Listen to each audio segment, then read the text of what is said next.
All right, let's do this. How are you, what the fuckers, what the fuck buddies, what the fuck nicks? How's it going? What's happening? I'm Marc Maron. This is my podcast. Welcome to it. What is going on? What is going on with you? Seriously. I mean, what is going on with you? Just tell me. Or just at least tell yourself. Do us all a favor. I'm sorry. What are you, just exercising? How are you? Is everything all right? I'm okay. I'm okay. I'm okay. I'm okay. A lot of different angles on that one. Today on the show, the magnificent Peter Wolf is here. I didn't know what to expect. Peter Wolf, the singer and songwriter and former frontman of the Geils Band. Yeah, there was a couple Geils records that I listened to the fuck out of. I mean, when Freeze Frame came out, oh man, yeah, in the early stuff, nothing like the Geils Band. They're the fucking Geils Band, but this is Peter Wolf. He's he's of that band, but he's so much more. He wrote this book called Waiting on the Moon. Now, this thing is kind of great because it is a memoir to a degree, but it's really a bunch of essays about the people he's met in his life. Some people who you know. There's, connections there, like when he was in Cambridge. It's just he's one of these guys that's kind of like almost like a Zelig in terms of where he was at certain times before he was in Geils and the relationships he had with like Muddy Waters and some relationship he had with Van Morrison before Van Morrison was big, John Lee Hooker, intellectuals in the Harvard Square area, and then on throughout his life, just all these different encounters with people. And it was kind of a fascinating little moments and portraits of himself and his relationships, even if they're in passing with these people that, some of us all know. I know I'm getting old to say, we all know them, but I don't know. Like most of the references I have were of a generation before me. But doesn't matter. It was kind of interesting and fun to talk to Peter. So that's happening. I do want to tell you the documentary about me, if you don't get enough of me here, the documentary Are We Good is screening at the Tribeca Film Festival in New York City next month. There are 2 screenings, Saturday, June 14th at 5 p.m., that's at the OKX Theater on Chambers Street. Then Sunday, June 15th at 5:30 p.m., it's screening at the Village East on 2nd Avenue and 12th Street. You can go to WTFpod.com/tour. There is a ticket link there, so you can knock that out. Come. I know some of you just saw me perform. Come know more about me than you ever need to know. And see a lot of my, there's a lot of shots of the cats. A lot of shots of me pulling my pants up. That seems to be what my life is about. Pulling my pants up and talking to my cats and doing stand-up comedy and talking to you people. So the cats, I don't want to leave anybody hanging. I know there's a narrative here about Charlie's issues and Buster. Well, here's what's going on. Since I've been home very consistently for a few weeks now, the hierarchy seems to have leveled off.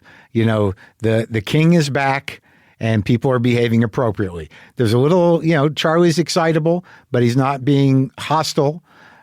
He's punching at Sammy a bit and he's playing with him and he's punching at Buster just a little bit. Everything seems to have leveled off. They're sleeping. They're sleeping on my bed. Everything is okay. It's okay. I was the missing piece. It was my absence that was causing the power vacuum. And now the power is back, baby, and everybody falls in line. Though Charlie's still very erratic. I have I don't know if you know this, but I have those things that you can. I don't know if they're drying racks, but you can unroll them on top of the sink. It's like a rubber grating, and I have them over all the sinks in the kitchen because Charlie, given the opportunity, will pee in the sink.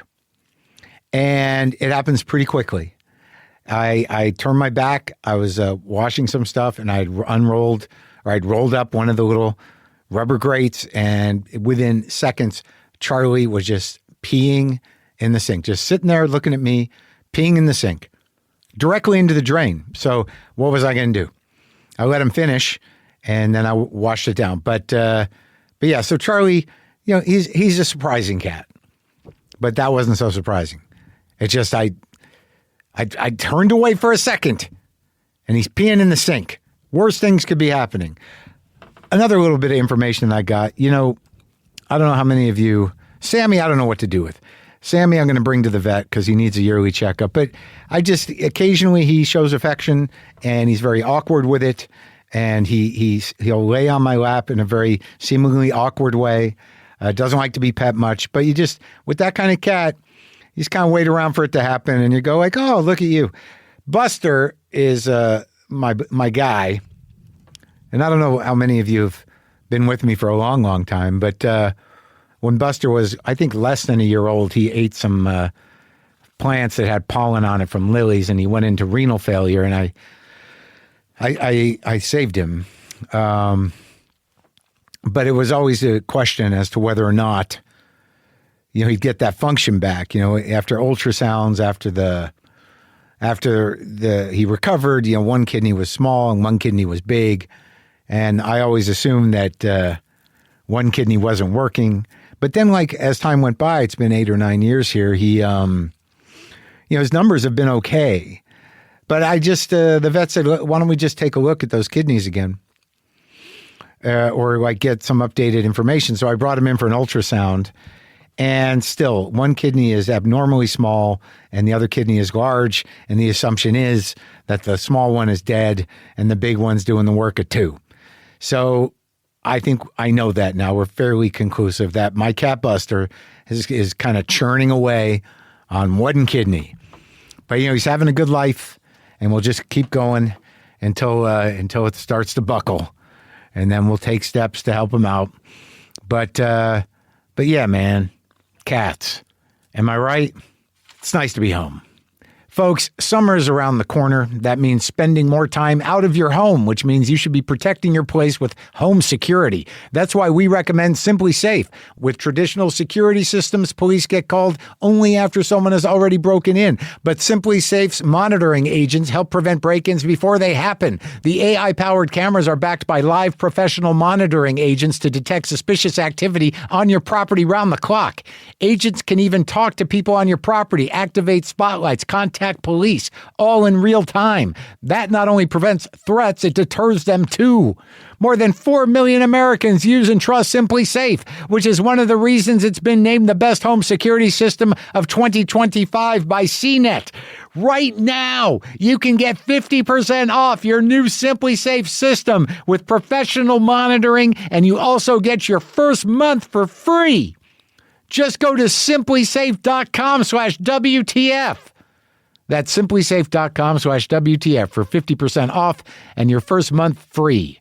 Simplysafe.com/WTF. There's no safe like Simply Safe.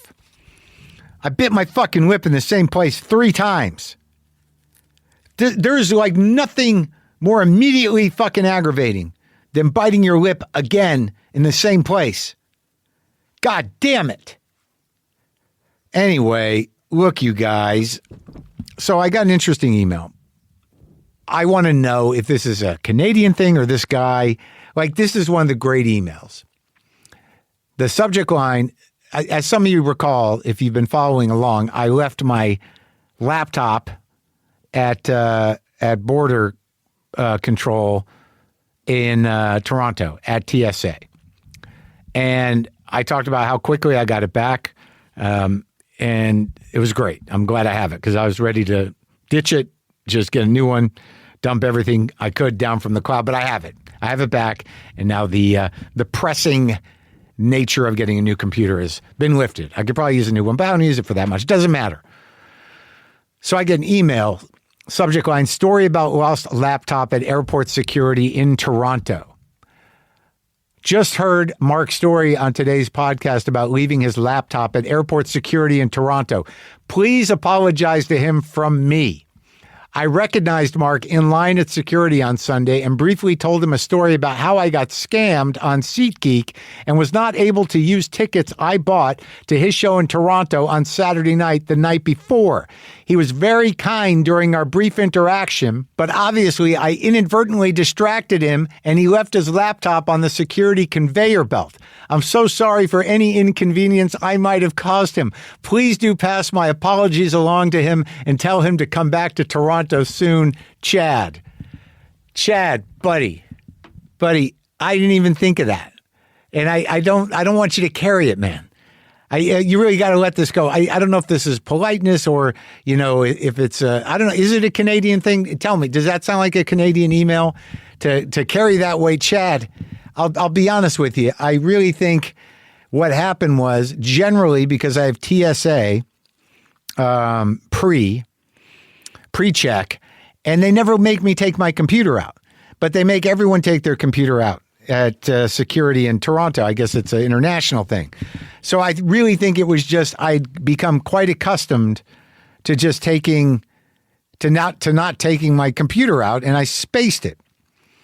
But now that you've mentioned it, yeah, maybe, okay, you know what? Maybe it was your fault. I don't want to blame myself at all. So Chad, thank you for apologizing. I appreciate that. I can let it go now because really, I wasn't mad at you up until I read the email, and then I realized, well, if this guy wants to carry the load and I don't have to blame myself, I'll blame Chad, and he just apologized. So thank you, Chad. And now the burden is lifted from everybody. Bottom line is, though, I got it back. We can let all of it go. Chad, you and me together. Okay? We're good. All right, look. Peter Wolf is really a legend. And it was kind of interesting to talk to him because I don't think Jay Geils gets the respect they deserve, quite honestly, number one.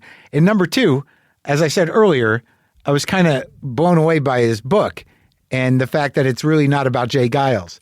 It's really about a lot of interesting people that Peter had come in contact with over the years. It's called Waiting on the Moon, Artists, Poets, Drifters, Grifters, and Goddesses.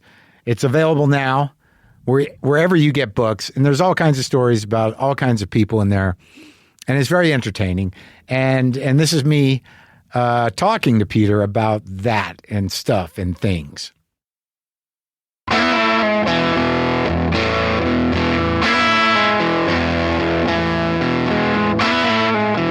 The interesting thing about the book is that it's not chronological. Like you go, you know what I mean? Right. Dropping in. And what is even more interesting is that it's not necessarily about the band at all. This was a book that I started many, many, many years ago. Yeah. As a thought, because as I say in the prologue, people said to me, Pete, you tell such great stories, in the dressing rooms, parties. Yeah. And they always get the thing. Yeah. Hey, Pete, you should write a book. Right. And Christopher Hitchens once said, everybody has a book in them. Yeah. But it doesn't mean everybody wants to read it. Yeah. And I always kind of took that to heart. Yeah. And so many years ago, I wrote a outline of just different adventures. And then the pandemic came along, and everybody, friends of mine, where they were doing all these Patreon things and writing rock operas and this and plays and albums. Yeah. And I was just reading and listening to all the records I collected all my life. Yeah. And I started to make a new recording, and I got about 80% done with it. I realized, wait a second, if I release this, this is going to be into the ether and disappear in like 48 hours, like the rest of my solo records, especially the later ones that I love so much. And I figured now might be the time to do something different, a different approach. So I thought this would be the time, possibly, to really sit down and write a book. Yeah. And so I went through all the different little notes I had, and I decided to write a book of basically short stories. Yeah. Of the people that I admired, the people I was privileged to get to meet, and the encounters. And I didn't want to do a kiss and tell book. And I also decided... It's just suggested. Yeah. There's no kissing and telling, but there's and then we had some cocktails and, Yeah. And Mark, the two things I didn't want to write about was my marriage to Faye Dunaway and the Geils Band. Yeah.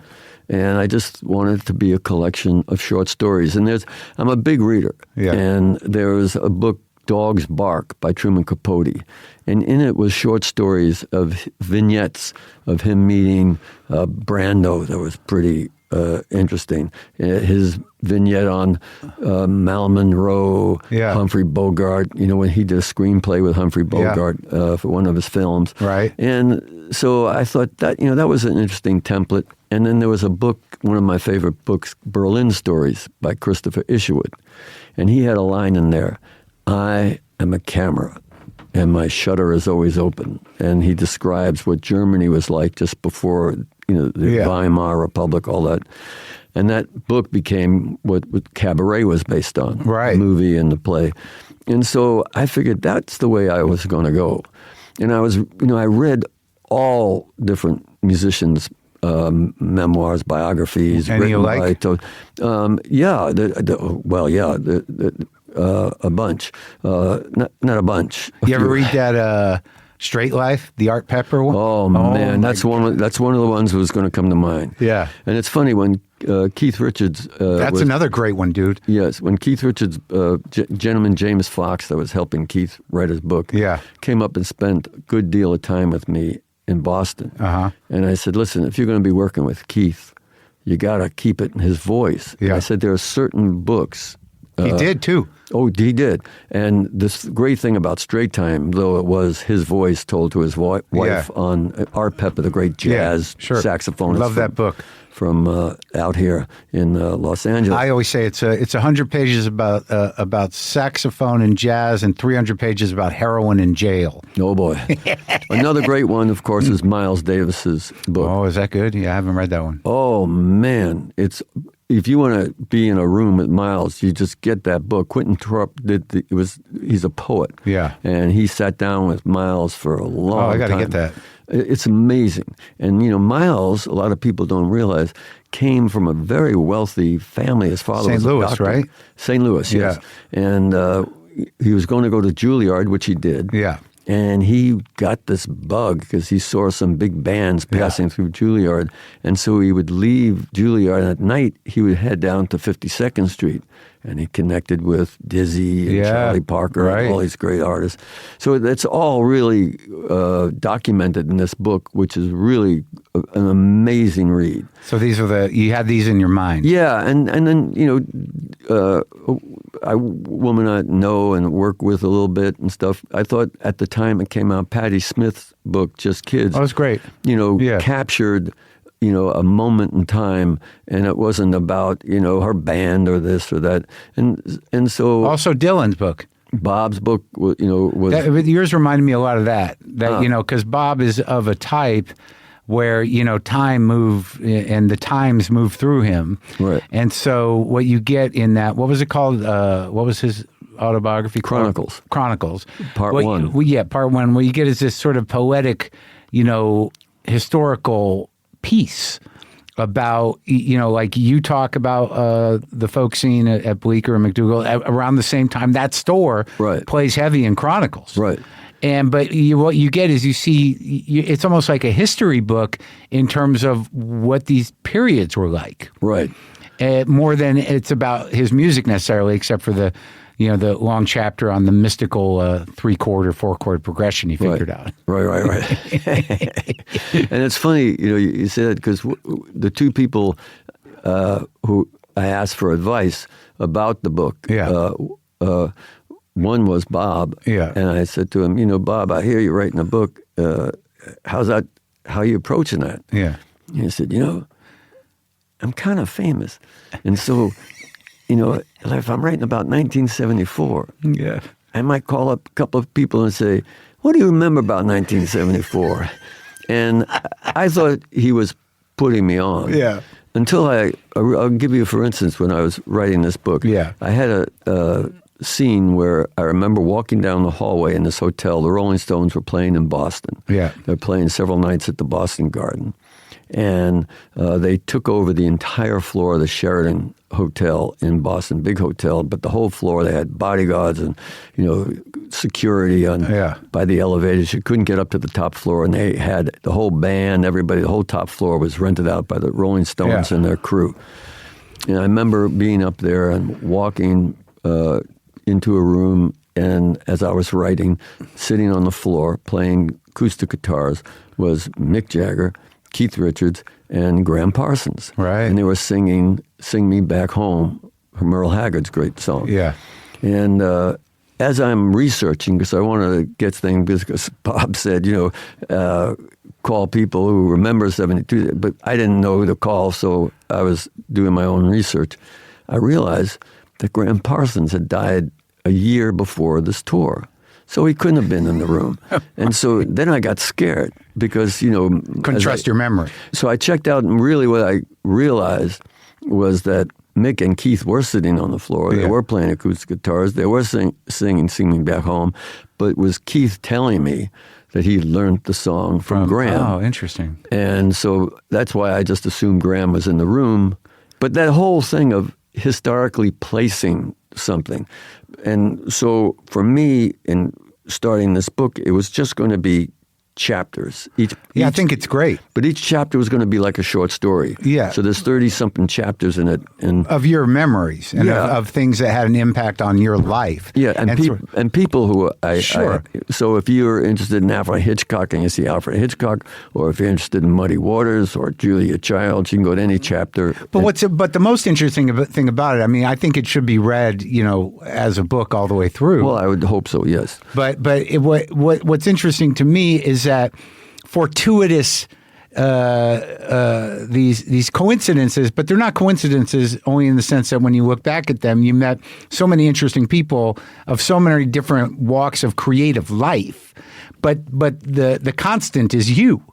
And it's just an interesting life outside of whatever the Geils Band was or is or what it means to somebody.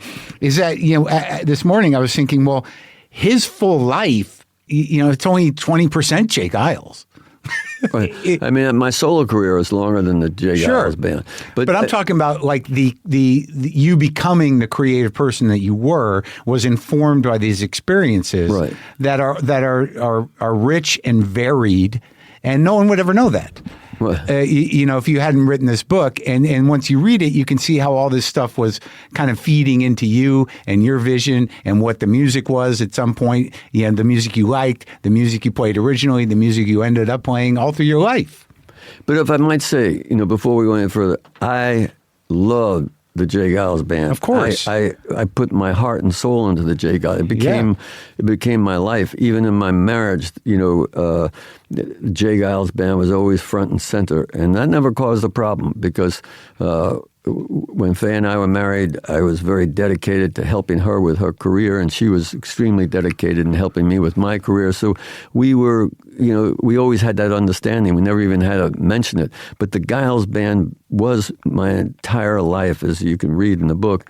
And the reason that I devoted, finally, once I was writing, and I wasn't mentioning Faye, and I wasn't mentioning the you Geils mentioned Band. you meeting Faye and sort of the poetry of romance. I mean, it's not a kiss and tell book, but you do talk about how and why you fell in love with her. Well, once I got to Little Brown, the publishing company, and the gentleman who was Bruce Nichols, who was my editor, he said, you're not writing anything about the Geils Band. I said, they're mentioned throughout these adventures. But, Pete, people want to know, you guys were together for 17 years. What happened? I said, well, I don't want to get into that typical thing with, bands and the bass player and this and getting fight. And so after I have an agent by the name of Andrew Wiley. I don't know if that name rings a bell. Yeah, it does. But Andrew Wiley is probably one of the most, respected book agents in in the industry, and he handled Salman Rushdie, Martin Amis, the Saul Bellows estate, Philip Roth estate. He's a very notable literary agent. Yeah. And he handled Bob, Lou Reed, and Lou. So he thought that I should write something about the Geils Band, so I wrote a chapter. about the Geils Band.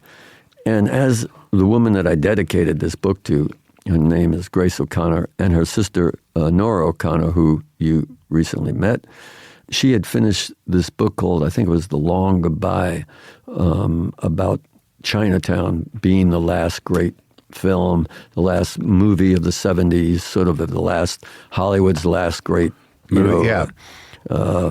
and I was telling her, when I was on the set of Chinatown and, blah, blah, blah, blah, she said, what? She said, Peter, you got to write that. I said, no, I don't want to get into it. No, you got to write that because you told me more about Chinatown and the making of Chinatown. This whole entire book, described. So I sat down and wrote a chapter about that. And then I started writing about Faye and about, how we first met. Yeah. And I realized we had a deliriously intoxicating, all puns intended, a really amazing romance. Yeah. A great love story. Oh, it's a sweet chapter. And so I go through, there's several chapters with her. And so I finalized, there's chapters on Faye and all our adventures and our beginning, our middle, and our sad end of the marriage. And with the Geils Band, I tried to keep it in one chapter under the name fratricide, which is an old biblical word, Latin word that comes from meaning brother killer. Yeah. It's a brotherhood Sure. in a band. And I try to describe in the book that certain classic bands of the era that the Geils Band formed, that 60s era, you have this, McCartney, Lennon, and usually there's a key players in a band, or a key player. But I was talking about where there's key player, where there's generally two people, and they kind of have a kind of an immediate interaction, and they connect. And they feel like, wow, man, we got something going. And then so they look for the drummer or the bass player and other people, and you form like this little collective or a gang or a group, and you become it all becomes one. But the key players are making the creative decisions. Right. And that's usually understood from day one. Yeah. And so, for instance, Jagger, Richards, maybe it didn't start from day one, but developed very quickly into that. McCartney, Lennon, McCartney. We talked to Keith, and it's Keith's band, but yeah. And he's something else. And talk about wit. His wit is as sharp as the knife he carries. It's smart fucker, too. That book blew my mind because I love the Stones my whole life. And you read that book and like, oh, my God, there's so much more to this guy than any of us ever imagined, which I think happens with your book, too. Well, thank you. And that's what the intention was. And then you have like Glenn Frey and Don Henley. And the list can go on and on. Joe Perry, Steve Tyler. And so what happened with the Geils Band, the collective is together, the band's together, you're all unified, and you're looking to, maintain and keep going, paying your rent, and turning 5 into 10, and, and when there's a crack in those key members, it's like a crack in a marriage. Right. And if it gets close to divorce, the other members are like the family or the kids in the family. I don't mean in a negative way, but they're caught between these two sides. And that ultimately was what happened with the J. Geils Band. I was very determined to go on the band and keep it in a roots direction. Yeah. And there was me and the key player got into differences of opinion about... Because popular music was changing. Popular music was changing. There was a certain sense that, bands that had been around were dinosaurs. Right. There was the new wave, all of that, new faces, and, this, and it kind of... and there was that pop and the synthesizer sound, and I think my other key member wanted to go into the more pop, tech-oriented, because he was a keyboard player. Yeah, and he loved all the synths and the Oberheims and all of that stuff. Yeah, that's the double-edged sword with the keyboard players.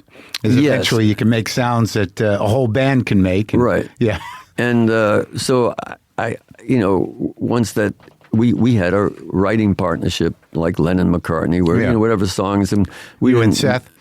Yes, me and Seth, and whoever did what, we didn't count. We just came up with a song, like "Must Have Got Lost." That, I remember writing it on a, flying back from Colorado, writing on a Holiday Inn envelope. We sitting down together, and you might have added a minor here or this. You're working together, and when that started to fracture, and he wanted to break up that sort of understanding as a team. And it was a hurtful kind of thing, but he felt that, look, I could move on if I wanted to work with other people, that was fine, but he just did not want to be committed to this 50-50 working relationship. That fracture got bigger and bigger until finally the Geils Band, as a team, they stuck with the other key writer, and they felt that it would be best they go their way and I go mine. And I brought in a bunch of songs that all became songs that were on my first solo record, Lights Out. Yeah. Lights Out. Blast, blast, blast. Yeah. And so I wrote that with a great songwriter. I wrote that with Don Covey, who wrote Chain of Fools for Aretha Franklin. Well, it's what fascinated me, too, was that early on, you start this book with almost a fantastical child memory that, kind of sets the tone for the whole thing. Right. That, you realize, in retrospect that, you, by coincidence, went to the movies with your mom, I think, and there was some family strain going on. Your sister was ill. Right. And then, who knows why, but after the movie starts, Marilyn Monroe and Arthur Miller, sneak in, and you end up sitting next to Marilyn Monroe. And that kind of becomes the portal of and the template of the whole book, is that it's not coincidental, that was, but in your life, because of your interests in music and art and what have you, you came in contact and had experiences with these, phenomenal people of all different kinds. And I just think it's very interesting that it starts with Marilyn, and you were what, like 10? Yeah. Yeah. I was 10 years old, and the chapter is called I Slept with Marilyn Monroe. Yeah. And what happened, Margaret, is that we were sitting in this theater. My sister had rheumatic fever. Yeah. And it was a disease that was not very well known. They were doing research, and she was at this hospital, and I was too young to be able to go in to see her, so they quarantined her. And my parents would visit, and they got news that wasn't very good. And so my mother decided to take us all to a film. Yeah. And my mother, being politically very progressive at the time, and she, was considered during the McCarthy era a red, because she believed in women's rights, equal rights, equality for blacks, whites. She was on the first Freedom Ride. She believed in unions and, just all the progressive things. Were you guys Jewish family? But yes. Yeah. There was half and half, part Jewish, and then my father grew up in Little Italy, but the Little Italy of Harlem. Okay. And but I ended up living with my Russian Jewish grandmother, who was from Odessa. Yeah. And she was a great singer-songwriter, and she was in, it's now forgotten, but was a very potent, vibrant place, the Yiddish Theater in New York, Lower East Side, where John Garfield and Paul Muni was out of the... And so we're in this movie theater, and the movie that my parents picked was a Jules Dassin movie, who was French. Yeah. And it was a French film called translated was He Who Must Die. Yeah. And the premise of the movie was by Nikos Kazantzakis, who's a Greek writer I read all his books, not at 10 years old, but early on. And the film is about if Christ came back to Earth, the first people that would want to kill him would be the church. Because he would be against, the whole opulence and all the money collected at the Vatican, and he would be, so controversial, and so. But the movie was in French, and I'm 10 years old, dyslexic, looking at subtitles, and it was not very interesting to me. And it was one of these art theaters, small art theaters in the middle of Manhattan. And this woman moves next to me because I guess some people sat in front of this couple that was, sort of obstructing their view. Yeah. So she moves right next to me where I'm sitting. And I'm eating my, Good and Plenty or M&M's, whatever it might be. And this intoxicating smell, an amazing smell that she had. And I dropped my box of candy. And I went to pick it up. And I noticed that she was wearing house slippers, fuzzy house slippers, and a nightgown, and underneath a fur coat. Yeah. And this was very odd, going to the movies and house slippers and a nightgown, and so she kicked the box and picked it up and gave it to me, and she was wearing sunglasses and a kerchief tied, but had this amazing smile. Yeah. And I took the candy back, and as the movie continued, I could slowly feel her head resting upon my shoulder until she actually just fell asleep. And as the movie wore on, I too got very tired and fell asleep. And so our heads were together. Yeah. We were sleeping together. And as I tell in the end of the story how it ends, that's how I ended up sleeping with Marilyn Monroe at 10 years old. But you didn't know. No, I didn't know. Until the lights came up, right? Until the lights came up, and then everybody in the movie theater said, "Oh my God, there they are, there they are!" And it was she just got married to Arthur Miller, and they were trying to rush out, and he woke her, and then he woke me up too because we were both locked, our heads were locked together. Honey, we got to go. The lights are going to come on. Yeah. And she, I think was probably kind of not out of it, but she took her a while to get her up. Yeah. And then she turned around. I remember watching her, because she had this fur coat and the hair, and everybody was all, excited. And she turned and gave me this amazing smile. And the only thing left was a lingering perfume, which I researched and found out was Chanel No. 5. There you go. And so that was one of my first encounters. But in every one of these chapters, almost, it's by serendipity, if that's the right word. That's what I mean. That's what I was trying to say. It's just by coincidental circumstance. Yeah, and it's not like I'm trying to write about, I know all these famous people. No, I know, but it's crazy because they weren't famous. I had no idea that you were kind of wandering your own creative landscape and wanted to be a painter. Right. And that was going to be the thing. Right. No, I was going to be a painter. Yeah. I mean, that was when I was about maybe 4 or 5, that art was my obsession. But your dad was in kind of a singer too.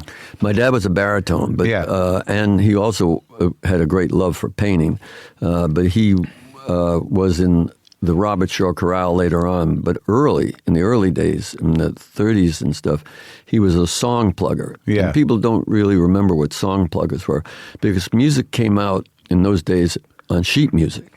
And you would have in different record stores people with pianos playing the new song. Yeah. And then most people had pianos in their homes. Yeah. And if they liked the song, they'd buy the sheet music. Or if they heard a song on the radio being sung by a big band, because before records were being played, they would get the sheet music. Or if they saw a song in a film, Irving Berlin's song or something, they would buy the sheet music and take it home and play it on the piano.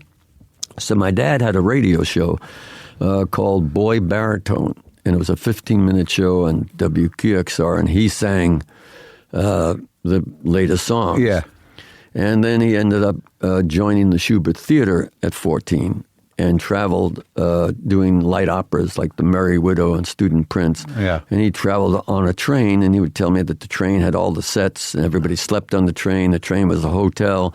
Every night after the show, you'd go back to the train and sleep on the train, and guys would carouse in the bars and stuff. And so show business was in my life early on. It's a specific type of show business that you actually ended up living. Right. But little did I know my father's brother was a dancer at Roseland, and this was in the era when dancing, ballroom dancing, and tangos and mambos, and people would go out to places and go out to nightclubs would have bands, and people would dance. And he was a ladies' man, and he was my father's older brother, and he managed a gorilla, a champion baton twirler, the world's strongest man, puppeteer, that was a ventriloquist, and my father. Yeah. And his office was in the Automat on 42nd Street, next to Jack Dempsey's, where Bob Dylan's book opens up. Yeah. So I know the era quite well. And he always had a variety under his arm with a cigar, and he was always trying to get my dad, different jobs and different gigs. And I adored him. And he had a little black book, with women's names on it. And I watched him, would call up ladies. But he was kind of homely. He kind of had a Jimmy Durante look to him. But he was an amazing, a more ladies' man. Yeah. And he had tons of women. Yeah. And he was a great dancer. And so he got my father these dates, and my father got a scholarship to study opera in Italy. Yeah. But during the Depression, he felt that, as a male, he had to stay and work. And so he stayed in the United States and gave up his dream as becoming an actual opera singer, but stayed with music. But also once you got to Boston, because the Geils Band was a blues band, R&B band. They were a rock and roll band, but it was specific what the roots of the sound were. Oh, yeah. And, the coincidence of you being in Boston, around Harvard, you were living your somewhat transient life, that, coming into contact, because I know, there was that group of guys, the three of them, Faye, and there was a couple other ones at Harvard who were digging up a lot of these blues guys who had been lost to time. Dick Waterman and Joe Boyd mentioned a lot of them on your show. Yeah. They were researching and finding a lot of the old bluesmen. Because they were 78 collectors, and what happened to these guys? Right. And they went and found Son House. Right. They found Skip James. Right. And but you were there, and by the time, I don't think people fully realize that these records were almost rarities, that you had to really seek them out. Oh yeah. At a certain time, and that blues revival. I mean, about the blues revival in England and stuff. But the fact that you were there and it was sort of the period, just in the middle and towards the end of the folk scene, that they were running guys like Muddy through and guys like, John Lee Hooker, and you were able to see all these guys, but you sort of have these interactions with them and build relationships with them before you were really even a band. Right. It's kind of crazy, isn't it? Well, what was really crazy is I did have a band. We were art students. It was all art. The Hallucinations? Yes. And because of the 60s, we thought Hallucinations. Sure. Well, that was pretty cool. And not unlike when David Byrne, was going to RISD in Rhode Island. And you were at the museum school? I was at the museum school in Boston. And so it was all art students. And a lot of these blues artists, because of Newport, was so close to Boston, also came to a club, very famous club, folk club in Boston called the Club 47. Yeah. And that was where Joan Baez got her start. And that's where Bob, Dylan and Dave Van Ronk and Eric Von Schmidt, these names, Tom Rush, they all played the Club 47. And you would go? And I would go. But previous to that, I have to say, I went to high school of music and art in Manhattan. Yeah. And I was a Bronx boy. And so I'd travel every day by bus and train to get to school. And the school was located in Harlem on 135th Street. And once a week, I'd make a mecca. I was there for, many years. But once a week, religiously, I went to 125th Street, home of the famed Apollo Theater. Yeah. So when I was going to high school at the age of 14, 15, whatever it is, I went to the Apollo once a week, and I saw every great R&B jazz artists that were still working. And so I saw everyone from James Brown, the Dyke and the Blazers, Aretha Franklin, all the great comedians, Moms Mabley, Pigmeat Martin, Here Come the Judge. Pigmeat Markham, Flip Wilson, Yeah. It's just amazing. And then they would have jazz cavalcades. So I got to see John Coltrane, Herbie Mann, Ray Charles, Betty Carter, and Jackie Wilson. And so Otis Redding's first appearance. One of the first appearances, I should say. And Joe Tex and Wilson Pickett. You saw them all? Yeah, and I'd go to Birdland because Birdland allowed, drinking age in New York was 18. Yeah. And if you were accompanied by an adult, which meant someone that was 18 years old, I would sit in what they would call the milk bar, which is a section that they just serve soft drinks. And I got to see Art Blakey, the Jazz Messengers, Horace Silver, Thelonious at the 5 spot. So all these great jazz artists that just had this amazing impact on me before I even got to Boston to study at the museum school. Yeah. So New York just had this amazing cultural just renaissance. And then you were downtown, because your dad knew, what's his name? Izzy Young, who run the Folklore Center. Right. And I would go to the Folklore Center because they had these great, folkway records and Sing Out magazine, which was a folk magazine. When that covered some blues as well. Oh, yeah. But mostly it was a folk, traditional, like the Child's ballads. And if somebody wrote a song like Peter Lafarge, they would have that in there. And I was there in the Folklore Center one day, and there was this curtain in the back, and I'm hearing, this voice singing, something like Pretty Peggy-O or something. And, oh, man, that sounded great. And I was singing like another song, and it sounded kind of like just great blues kind of song. And I could hear the packing up of guitars behind the curtain, and these 3 guys walk out. And I go up to the front of the store, and I ask the fella, who is that singing? He goes, oh, that's this guy, Bobby Dylan or something. He's a new friend of Izzy's, just came to New York last week. Yeah, and you were just there. Right, and I just happened to hear it. And so I was so intrigued by what I heard, I ran down the steps to see if I could find where these guys were going. Yeah. And so I went back to the Folklore Center and said, well, where is he playing around? He said, oh, he's just kicking around. He plays sometimes at the Cafe Wa, or you can catch him at the Gaslight. They do hootenannies there and stuff. So I would go down and seek out, try to find, this guy, Bob Dylan, and then I realized that, one day I saw at the Gaslight, there was some names of Hootenanny Tonight and blah, blah, blah, blah. And then I asked, if this Bob Dylan or whatever was going to be playing. And, oh, yeah, he was. And then I caught, early set of Bob Dylan doing a bunch of Talk of New York and these Gospel Plow and Woody Guthrie songs and stuff. And the fella that was running the Hootenanny was a folk singer, a great folk singer, Dave Van Ronk. Yeah. And so then I became, totally obsessed with this guy because just watching him, and he was amazingly, funny. Yeah. And had an incredible stage presence, and charismatic. You couldn't take your eyes off him when he got up, and he would do things like play around with his hat, and he'd dunk his harmonica in a glass of water. And he said, "Man, he'd tell you, this is how you bring back harmonica alive." He said, "I wonder if I dunk it in a glass of wine, would the harmonica get drunk?" And people would be. I mean, he was just like a comedian, a raconteur. Yeah, it was just great entertainment. I think he got that from Jack Elliott.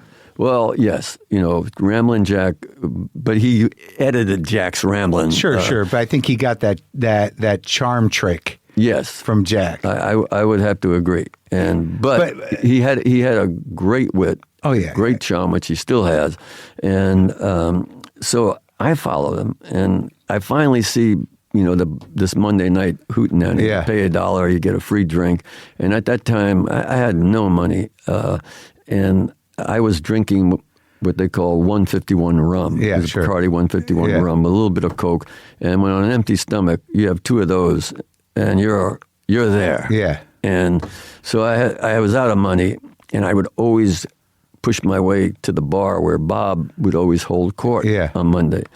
And he'd be talking to some guy, about he'd just heard this like amazing record, man, that John Hammond gave him in this white album cover, man. And it's this blues artist, Robert Johnson, man. And this guy sings a song, and he's explaining, he's turning to the guy. That was before they put the record out. Yeah. Of those 20 songs or whatever. Yeah. Yeah. And so he had a glass of wine, and he's turned, his back is, towards me. I'm standing right next to him. He's talking to this guy.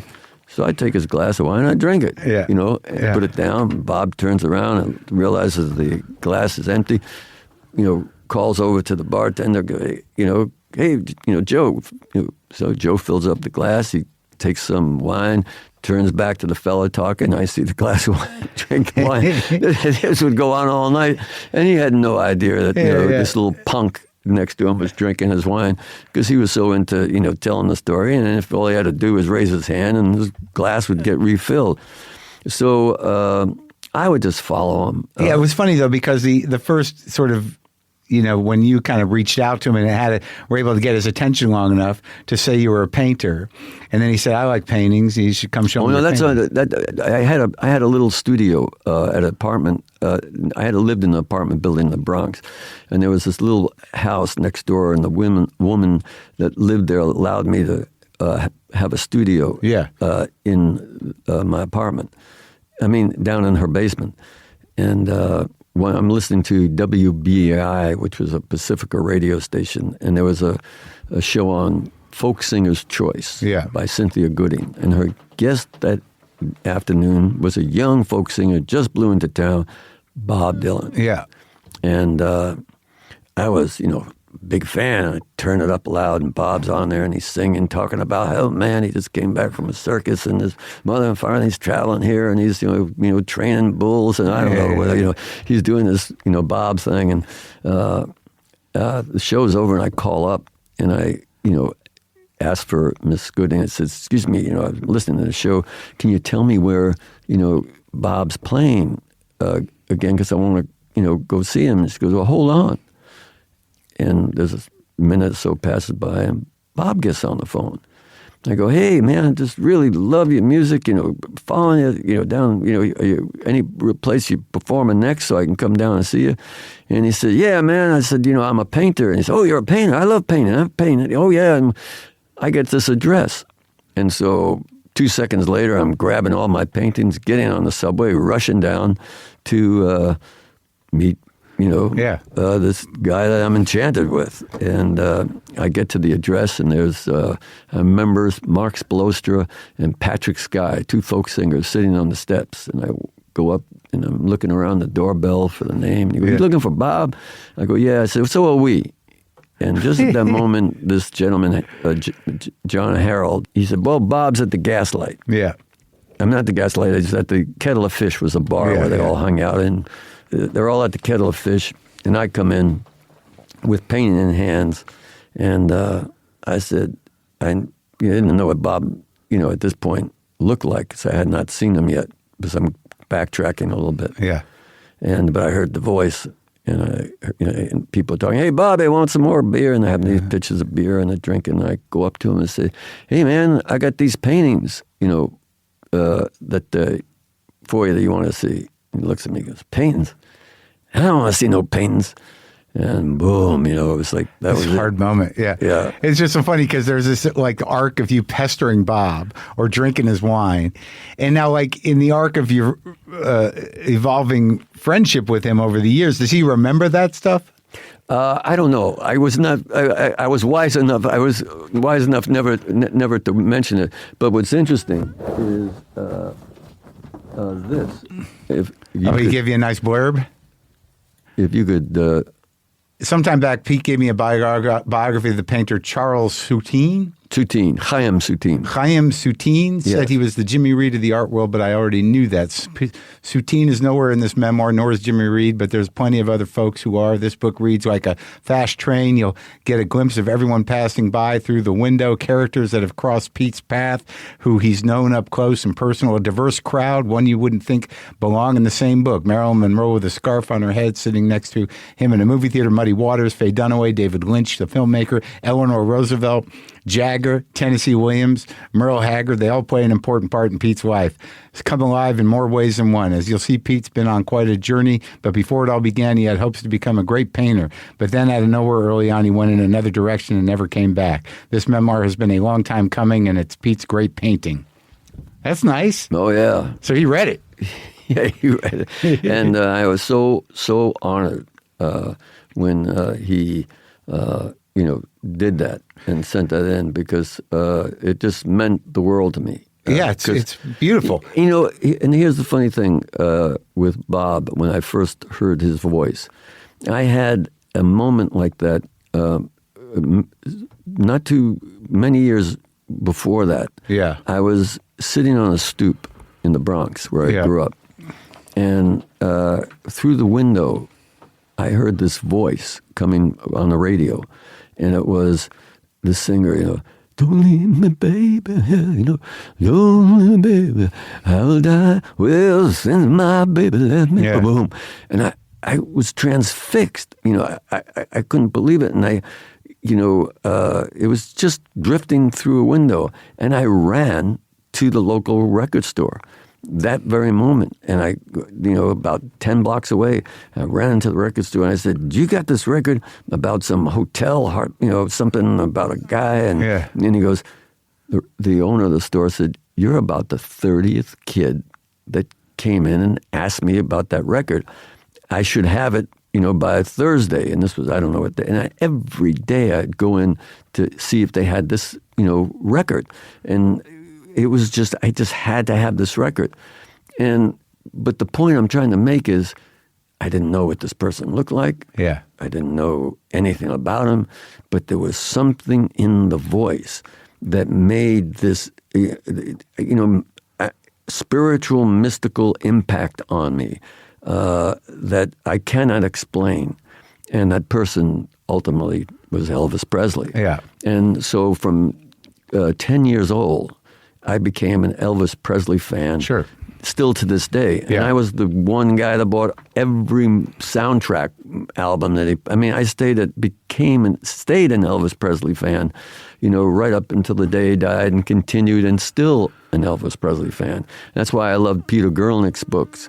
It's great. On Elvis. Yeah, those great. 2 volumes. They're just the definitive. And if anyone has any interest in Elvis Presley, I recommend Last Train to Memphis, and then his second volume, Careless Love, which is the downfall of Elvis, which was really a tour de force. But what is it that, I can't explain it, but what is it that in the voice that Elvis possessed and Bob possessed, that it was the voice? And that is the thing that I find so magical, and not only for me, but throughout the world. Presley, people couldn't even understand what he was saying. Yeah. Just something in the voice, and same with Bob. Yeah. And I always considered Bob probably, and I still do, one of the most expressive singers. Sure. Like expressive painting of a song, akin to Sinatra, that really knew how to sell the lyric of a song. And when you hear Bob do other people's songs, like he did early on, they're so powerful, and if he does Man of Constant Sorrow, like from the, Stanley Brothers, or, Pretty Peggy-O, and these, great, old traditional songs. Well, he did that later too. Rosen had him doing those kind of interesting covers for World Gone Wrong. Oh, right. Yeah, those cover records were, when he was older, are pretty doing interesting. Those acoustic, woman Debbie Gold that helped put that together with him. But no, so he's, just a master at, expressing through song the lyrical meaning of a song, just like you can listen to Fred Astaire singing One for My Baby, One More for the Road, and then you hear Sinatra, and Sinatra stole that song. So that Johnny Mercer song, when you hear it, it's Sinatra's. He owns it. Well, you had that same sort of sensitivity to John Lee Hooker. Oh boy. And to Muddy. Oh boy. And when we started this arc here, that was fascinating to me, that you were kind of waiting around the club for, in both cases it seems, with Muddy and John Lee Hooker, to see them, and you offered them some help, and you ended up building sort of lifelong friendships with these guys. I did, and I would, wait. If I found out they were playing at a club, I would get there early afternoon so I could see them arrive, be there to greet them, and just, see what they, just to get close to them before. James Cotton. Yeah. And so Muddy was playing at this Club 47 where Bob and Joan Baez and everybody played this iconic, and for a blues band of that nature, Chicago blues band, to be playing at this folk club in those years, we're talking about, I think, 64, was pretty unique. Yeah. And out of the ordinary. And I remember standing, all afternoon, and finally, two Cadillacs come rolling up.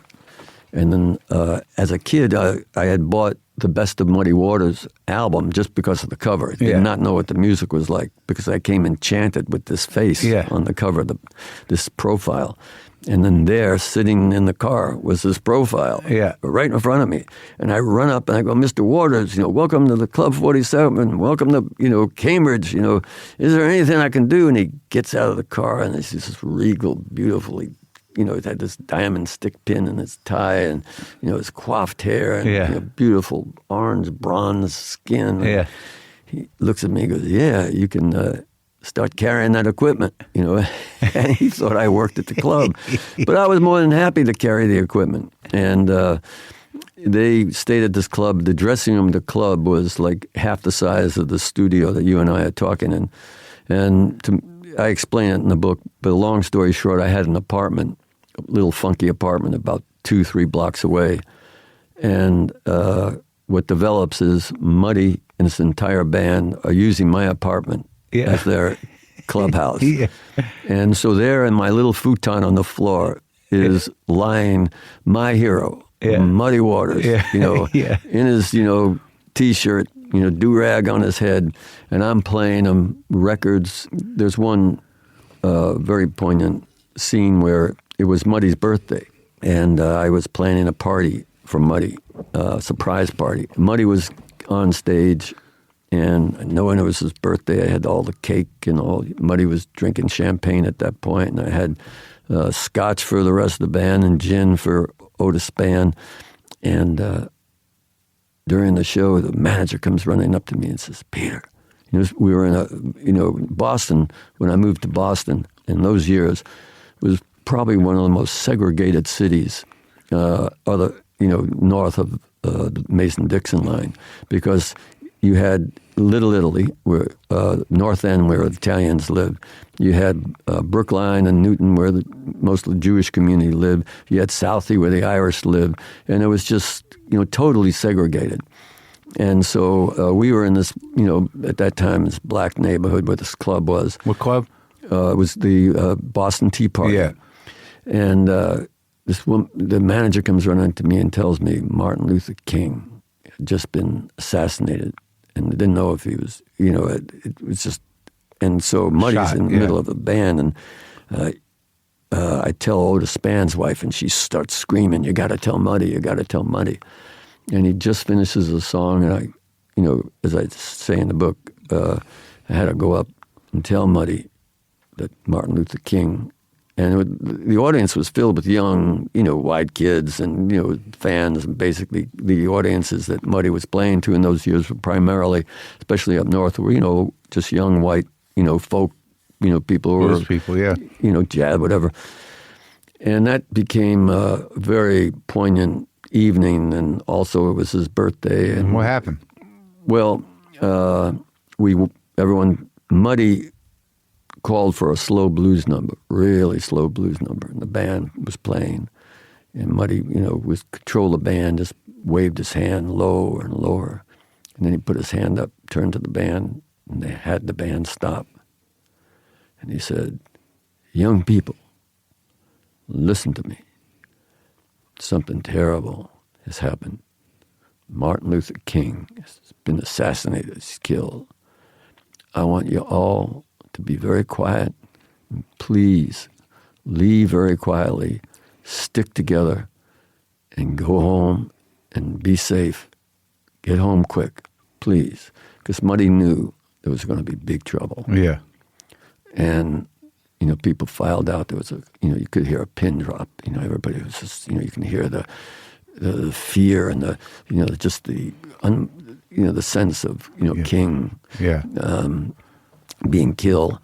And we went back to this little funky, just rundown hotel where Muddy and the band were living. It was basically a red light, it was a flop house. Not a flop house, but it was just, these great artists, and we can get into it more, just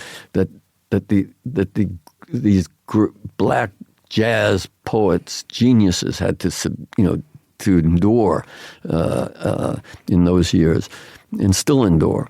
And so we went back and, we had the birthday cake and everybody went to his room and I was with the rest of the band. They said, we should at least celebrate. We got the cake. And Muddy's driver named Big Bo was his assistant. I went in and got Muddy. Muddy came in and we lit the candles and you can hear the sirens, the police cars outside the windows, getting louder and louder and more sirens. And you could tell the city was, and you could tell Muddy was very subdued. Yeah. Stood over the cake, blew out the candles, and it was very easy to understand what wish he had. And with Muddy, I encountered Howlin' Wolf and all these great people, and the chapter ends where over the years, I got to play and tour with Muddy many times. Whenever he came to town, I was only too happy to continue to act as his personal valet. I would take him for a bite to eat, and after the show, we would head out to the airport. And in the early morning hours, we'd wait for the first flight out to Chicago. By then, he mostly flew to all his gigs because he had a bad car accident, and he was unable to endure the long drives with the band. The last time I saw him, we sat together all night under the harsh glare of the fluorescent lights at Logan Airport. When it was time for him to board the plane, I walked him to his gate, as if he knew we might never see each other again. He said, "Lil Wolf, Peter the Wolf, thank you, my friend." He repeated it once more, and then with the regal bearing that never let you forget you're in the presence of a king, he walked down the jetway, turning just once to wave before he disappeared from sight. That's how I ended it. Yeah, so last time you saw him? Last time I saw him. He died not too long after that. Yeah. Well, I'll tell you, man, I mean, throughout the book, the whole, your part in, kind of Van Morrison's career, it's kind of fascinating. Mm-hmm. And then, you're figuring out your own thing. There's bits in there, Robert Lowell, Martin Scorsese. I mean, the range of people you encountered, Andy Warhol, that guy Ed Hood, seems like an amazing story. Yeah. And all through it, like it's very, you don't want to put it down. And if you're into the history of arts and culture, the story about Coltrane playing, that was crazy, man. Yeah. That loft apartment, and even David Lynch, which I knew nothing about.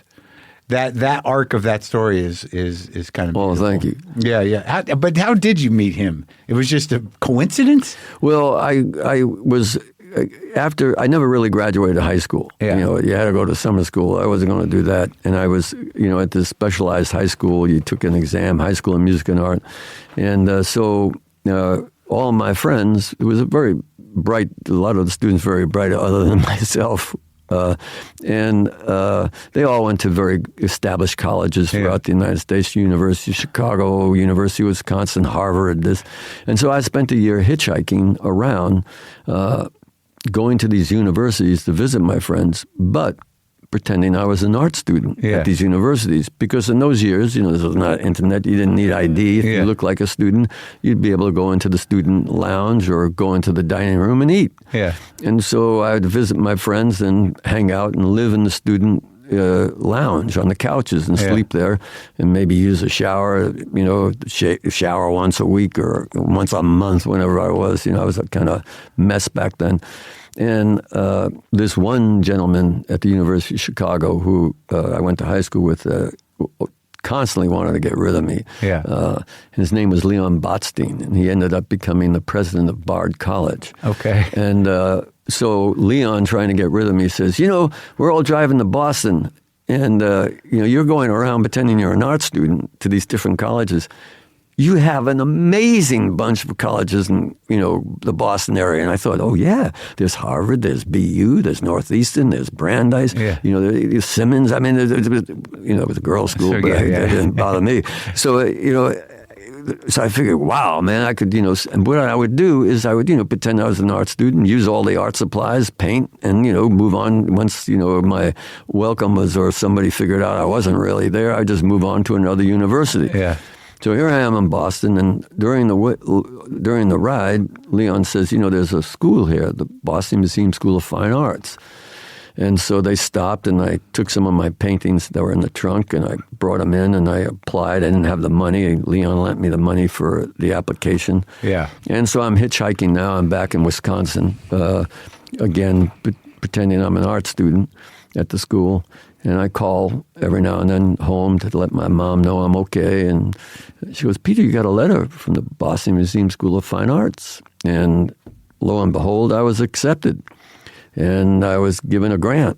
And so I was on my way to Boston and didn't have a place to stay. So I was in the museum school on the wall, looking for, people post things, looking for, selling a toaster, having a place, looking for a roommate. And this voice behind me says, you looking for a place? Are you looking for a place? Yeah. And I go, yeah. And he goes, well, I'm looking for a roommate. He goes, my name is David. And I go, hi, my name is Pete. And turns out it was David Lynch. It's so funny. And and I didn't care what the place looked like. I didn't care how much it was. I needed a place. And so it turned out it was like about 3 blocks away from the school. Small little apartment, and there was a bunk bed, and I was on top, David was on the bottom, and he had some of the records, I had the records, but we were like the odd couple. Yeah. David was very neat, always wore a shirt, very iron shirt with button, always That's buttoned crazy, up to the collar. yeah. And, I was a slob, I had green teeth, I had smoked so much my hands were yellow from the stain of cigarettes. And well, he smoked, didn't he? Yeah, we were both, but I was smoking, because, I was the artiste. Yeah. I was going to die by, 30. Yeah. I was smoking Gauloises, wow. And David was smoking Marlboros, but we always had to keep the window open because there was so much smoke. But I couldn't pay the rent. And so one day as I was coming back to the apartment, David done changed the lock on the door. Yeah. And that turns into a whole other venture with David. But, many years later, David and I got together several times out here in L.A., and we would open up many a bottle of wine and go over old times. But he ended up leaving the museum school, the Boston Museum School of Fine Arts, to go to Philadelphia. Yeah. And that's where he started his first film, Race Ahead. Yeah. And I left the school to start my first band. Yeah, which was the Hallucinations. Yes. Yeah, it's a great story. There's so many great stories, and I love all the John Lee Hooker stuff because that guy was great, and he was another guy that you built a kind of a lifelong relationship with. Oh, John Lee, right up to the day he died, like money, I stayed in touch. And I'll tell a story. Somebody says, I tell this story a lot, but, I just love it so much, and I kind of end the Hooker chapter. I talked my way into letting John have my band, the Hallucination, open up for him. Yeah, yeah. And, no pay, no nothing. It was just a great honor to open up because no one was coming to this club where he was playing. He did one night and no one came, 25 people. And he was booked there for several nights, and I knew it was going to be pretty empty. And we filled the place for him. Yeah. And I wanted to spend time with John Lee. And I asked, John, could I, come by and visit you at the hotel? And, he talked with a very bad stutter. But never when he was on stage. Yeah. But he would, and I in the book I didn't want to imitate it because I thought it would be insulting. It just wouldn't be, sure. proper. But he, I said, John, I'd love to just, hang out one afternoon. He said, yeah, come by Lenox Hotel, room 402. Come on by 3:00. Man, 2:30, I was waiting outside that door. I couldn't believe it. I was going to spend an afternoon with one of my heroes. Yeah. And I knock on the door, come on in, door open. I open up the door. It's pitch black, except for the light of a TV. Yeah. And it's one of those rooms with 2 beds are in it, like a Holiday Inn room. And on one bed, there's my hero with Argyle socks pulled up to his knees. He's got boxer shorts on. And he had, do-rag on his head and wraparound dark sunglasses. Yeah. And on the night table, right by his bed, was a big bottle of Ballantine scotch. Yeah. Pack of cool cigarettes, ashtray with a mountain of butts in the ashtray. And on the other bed was this beautiful, she was lying out across the bed, beautiful curves. I mean, amazing shape. This beautiful, beautiful 335 Gibson guitar. And there it was, the quintessential bluesman. He traveled alone. He lived alone. And there was him on the bed, his guitar on the other bed. And room was dark except for the TV. Come on in. I come in and pull up a chair. I'm sitting down. And now you have to remember, this is John Lee Hooker. Yeah. The man who sang, I'm mad, I'm bad, I can kill you, I can cut you, I can hurt you, I'm mad, I'm bad, I'm like Jesse James, don't you mess with me, because I could do things to you, you claim I'm mad. And he would sing these, songs. Yeah. I'm the crow and king snake, baby. Yeah. And there he was. And I was looking at him watching TV. And this man that's saying, I'm mad, I'm bad, I can kill you, he's watching Lassie. Yeah. And when he realizes that I realize that he's watching Lassie, he says, Peter, that Lassie, he's one motherfucking smart dog. And, that broke the ice. And that's when I realized that he was one of the sweetest, most gentle, and most sensitive people, that one would want to meet. And, because he traveled alone most of the time and he was had this life of this, real bluesman. Yeah. You go from city.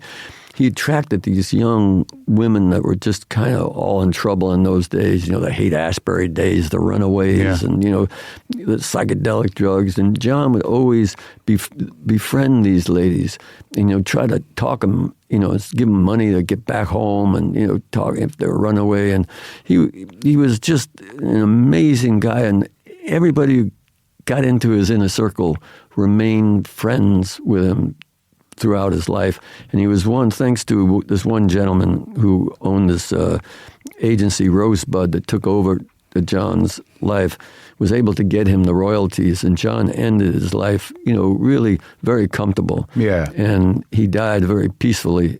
Well, he also got celebrated, Santana and I think Van Morrison. Right, and that was put together, he did these great duet records. Yeah. But John, as people don't know, the beginning, he had the first, and I think still the biggest blues hit ever recorded as a single, which was Boogie Children, recorded in 1948. And everybody, B.B. King, Muddy Waters, Howlin' Wolf, they all wanted to have a hit as big as Boogie Children. And didn't Boom Boom Boom go pretty good? Oh, yeah, that came later on because the Animals covered that. Yeah. But John Lee and Boogie Children said, Mama told Papa, let the boy boogie woogie. Because it's venom, it's got to come out. And it's just him, electric guitar, and his foot. It seems like a shame in the big picture, and I guess we should wrap it up, that I felt that after the hits J. Geils had, that with because Freeze Frame, that record popped so fucking hard, man. Well, here's what happened.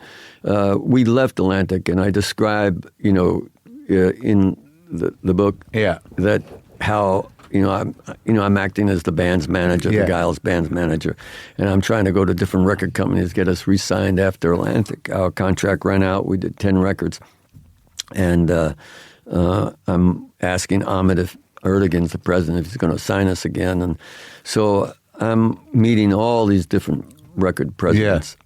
Finally, just happened to be with this lawyer who was trying to help me out, and I was really depressed. I said, I don't think anybody's going to sign this. I think it's the end of the J. Geils. Yeah. And we're sitting in this booth in the Palm Steakhouse, and I'm having a drink, and this young fella comes up to the booth in one of these satin jackets, yeah. and he says, "You Peter Wolf? Peter Wolf?" And I go, "Yeah, how you doing?" And he goes, "Oh man, I can't believe it. I'm from Detroit, and man, I saw you like 10 times, Global Hall, man. You're my favorite band. Oh, God damn, man." And, "Oh, thank you very much." And he goes, "Yeah, I'm starting this new record company, and, I was working with Basker Men, and we just got out of the meeting. Man, if I could ever sign a band like J. Geils," and just the lawyer, like, eyes light up, and you can see, his eyes going like a slot machine, the numbers. Yeah. And he says, "Wait a second." He said, "What record company? Basker Menon?" And I never heard the name before. And it turns out Basker Menon was the CEO of EMI Worldwide. Right. The Beatles were on. Yeah, sure. And he was putting together this company, and there's this hilarious story where we call Basker Menon late at night. He comes, joins us at the steakhouse, and Basker and I go off to have a drink-a-thon. And the J. Geils Band ends up getting signed to EMI America, and there we had our first record was Sanctuary, followed by Love Sting, and then Freeze Frame. But the difference was we're in Atlantic, which was a great label. They really didn't, they forgot about the J. Geils Band, but EMI really wanted, got behind us.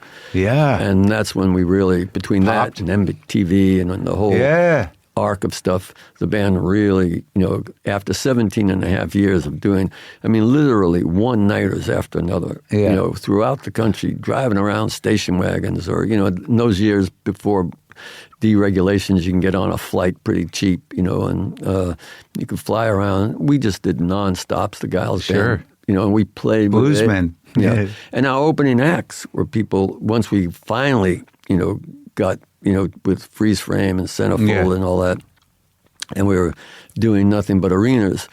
And just before that, our opening acts were people like Tom Petty, Billy Joel. U2, yeah. And the Eagles were another one. And, a lot of acts, and we just remained friendly. At least I did, friends with all these artists. And the last night I was, doing a panel on a book, and, with Mike Campbell, and just, so it's, I stay in touch with, Bono, and sure, because all these people, when you're coming up, you're the most vulnerable. Yeah. And so I would go into the dressing rooms of the opening act and spend a lot of time getting to know those guys as Peter Green and Spence when we were opening up for, Mick Fleetwood and all of that. So it all goes around, but those years were, amazing years, which I tried to chronicle about the band, about music. I remember when Freeze Frame came out. I must have still been, what was that, 80? Freeze Frame came out in 1982. I was just so excited. I listened to that song over and over again. And I knew, as being sort of the representative of the band, or the business representative of the band, I knew it was going to be a big record, because it was at the point when disco was finally over.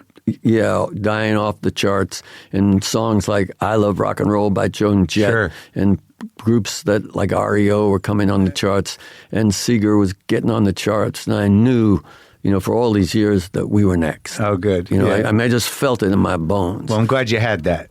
Yeah, me too, and I'm glad it happened. Do you keep in touch with Van? I saw Van a couple of weeks ago, but he was out here in California, and before he came out, he and I spent, every day we had lunch and dinner, and still stay in touch with him. Oh, good. Yeah, because I love that story. There's so many good stories. Obviously, we can't tell all of them. It'd be the whole book, but it was great. I really enjoyed it. Enjoyed talking to you. Thanks for coming by. No, thanks for having me. And if Zinud's got to come out, because that's what rock and roll is all about, do it to it and stay right through it.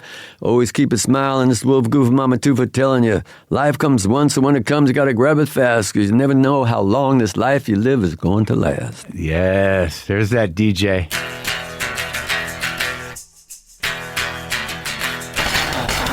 There you go. Peter Wolf, kind of guy that, we could keep talking for a very long time. But I would read the book. It's called Waiting on the Moon. It's available now. All right, hang out for a minute, folks. Hey, people, there's more music on the Full Maron this week. We've got another live music mixtape featuring performances here in the garage and the old garage by guests like Lucinda Williams, Tenacious D, Jay Mascis, and John Doe from S. Go to the link in the episode description or go to WTFpod.com and click on WTF Plus. And a reminder before we go, this podcast is hosted by Acast. And here I'm just kind of, this guitar, I laid down a thing, but I think I got to use separate amps. It kind of, I don't know, that you can't have both of these guitars coming out of the same amp. But I'm working on my leads, man. I'm trying to go into the major and minor and mixolydian thing. Okay, so I just want you to be, I want you to be there for me learning. That's what I want.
Boomer lives. Monkey and LaFonda got angels everywhere.